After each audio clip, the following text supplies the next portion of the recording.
രാജ്യത്ത് ഇന്ധനവില വീണ്ടും കൂട്ടിയിട്ടുണ്ട്. അത് നല്ലതാ, പരിചയമുള്ളവരെ തന്നെ വഞ്ചിക്കുന്നത് നല്ലതാ. പെട്രോളിന് ലിറ്ററിന് 86 പൈസയും ഡീസലിന് 83 പൈസയുമാണ് വർദ്ധിപ്പിച്ചത്. ഇനി നമ്മൾ എന്ത് ചെയ്യുമല്ല? സന്തോഷം, ഒരു മാറ്റവും ഇല്ലല്ലോ. ഇത് എന്നെ ബാധിക്കില്ല, കാരണം എനിക്ക് 2.5 ലക്ഷം രൂപ പെൻഷൻ ഉണ്ട്. ഞാൻ ഒരു കോടീശ്വരനാണ്. സാധാരണക്കാരെ ബാധിക്കില്ലേ? എനിക്ക് ബാധിക്കില്ല. സാധാരണക്കാരെ എങ്ങനെ ബാധിക്കാൻ? അവർ കാറിൽ പോകണ്ട, സൈക്കിളിൽ പോകണം.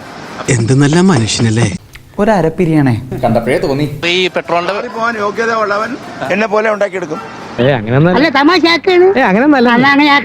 പക്ഷെ വേറെ കാര്യമില്ലേ, പെട്രോളിന്റെ വില കൂടി എന്ന് പറഞ്ഞാൽ അത് സാധനങ്ങളുടെ വില കൂടിയില്ലേ? It's not going to affect anything. ഒന്ന് അവിടെ എവിടെയെങ്കിലും ചെന്നിരിക്കൂ. കോടീശ്വരന്മാരെ ഇങ്ങനെ ശല്യം ചെയ്യരുത് പ്ലീസ്. സാധനങ്ങളുടെ വില കൂടി ഇല്ല ഇല്ല, എല്ലാം കൂടാതിരിക്കാൻ നോക്കില്ല.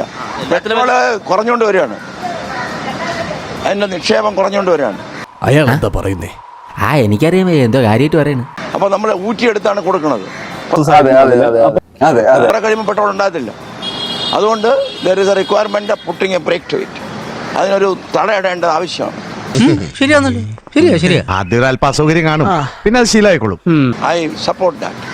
എന്റെ ഡാഡി പറഞ്ഞാലുണ്ടല്ലോ തെറ്റെന്റെ ഭാഗത്താ. അദ്ദേഹം പറയുന്നത് മറ്റൊരു രീതിയാണ്. കാരണം സാധാരണക്കാരെ സംബന്ധിച്ചിടത്തോളം വലിയ പ്രതിസന്ധിയാണ്. അങ്ങോട്ട് പോയിക്കോളി, പോയിക്കോളി, വീട്ടിൽ പോയിക്കോളി. ചെല്ലേ, ഞാൻ പോകുന്നു. Bye bye.